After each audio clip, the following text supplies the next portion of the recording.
Шумскиот бауч. Се живееше еднаш една стара селанка која и покрај тоа што беше многу сиромашна, со малку досетливост и трпение секогаш успеваше да врзе крај со крај и никогаш не се жалеше.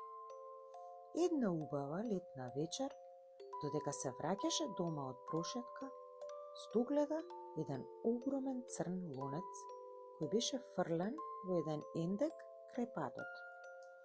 Погледна наоколу да не го види сопственикот во близина, но бидејќи немаше жива душа си помисли: навистина ќе ми се најде овој убав нов лонец, поголем и подобар од оној дома, целиот скапан. Ако е дупнат, во него ќе си засадам цвеќиња или ќе го користам во бањата кога ќе се капам. Се обиде да го извлече, но и беше многу тежок, па го крена по клопецот за да види што има внатре. Изненадена, откри дека беше до врв полн со златници. Старицата беше пресреќна. Господе Боже, каква радост, каква среќа! В лонецов имало скриено злато цела вреќа. Ќе си купам куќа убава со сето ова азно. Ќе ја наполнам со се и се што, да нема катче празно. Проблемот беше како да го пренесе сето тоа богатство до својата колипка. Малку помисли па извика: ќе ја искористам шамијава. Од вратот ќе ја слечам, па ќе ја врзам за рачките и така до дома ќе го влечам. И така си ја одврза шамијата од вратот и ја врза за рачките од лонецот, па потоа почна да влече со сета сила.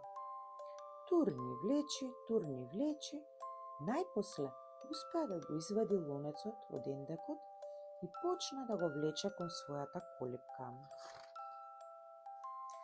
Влечеше и туркаше и по некое време изгуби здив, па застана да се одмори. За да си даде кураж, реши да дзирне во лонецот. Погледот на златниците сигурно ќе ја врати силата. Меѓутоа, само што го крена по клопецот, наместо златници, таа најде само една грудка сребро. Трејќи си ги очите, рече: очиве сигурно ме излажале. Ова не е злато, туку сребро чисто.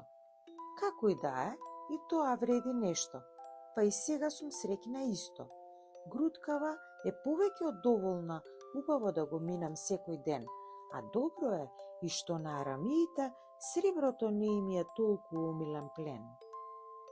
Без да дозволи она што го виде да ја избрише насмевката од лицето, старицата продолжи да го влече лонецот кон својот дом, мечтајќи за сите нешта кои ќе си ги купи со среброто.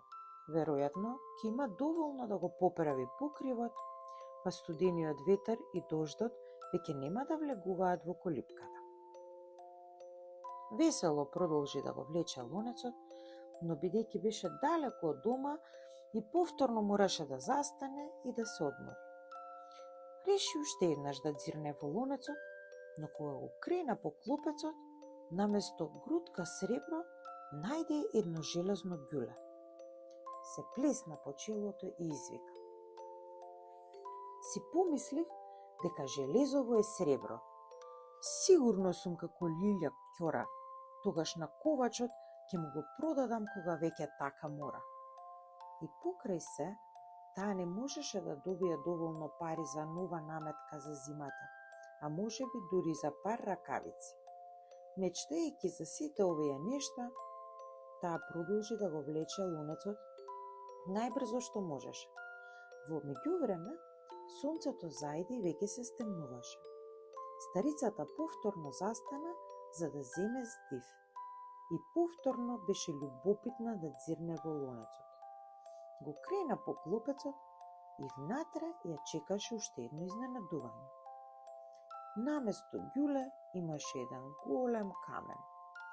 Без да се разочара, старицата си помисли ведро: нема проблем, со каменов ќе си ја поправам вратата до ѕидот.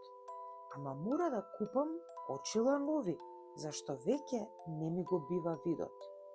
Меѓутоа, тоа не беше обичен камен.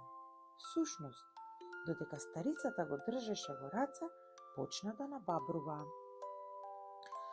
Две долги нозе и пар ковчести раце изникнаа од него, а потоа и една огромна глава со две ококорени очи и со пар долги магарешки уши. Тоа беше шумскиот бауч. Ужасно суштество кое можеше да се претвори во што и да посакаше. Сигурно многу му било забавно да се мајтапи со старицата. Одеднаш чудовиштето се исплази на старицата и избега во шумата, носејќи го лонецот со себе. Старицата, која воопшто не беше разочарана, се издиша со олеснување. Чудовиштено можеше човек цел да голтне со таква става. Навистина сум среќница голема што извлеков жива глава. Беше тешко, напорно и мачно лонецот да го влечам, но само да сум здрава и жива, што друго да речам? Потоа весело влезе во својата скромна колипка и си изготви вкусна вечера. Навистина, среќата лежи во тоа што го цениме она што го имаме и да сме задоволни со малку. За повеќе интересни приказни, бајки и сказни, како и за подршка и подобрување на каналот, ве молам стиснете subscribe.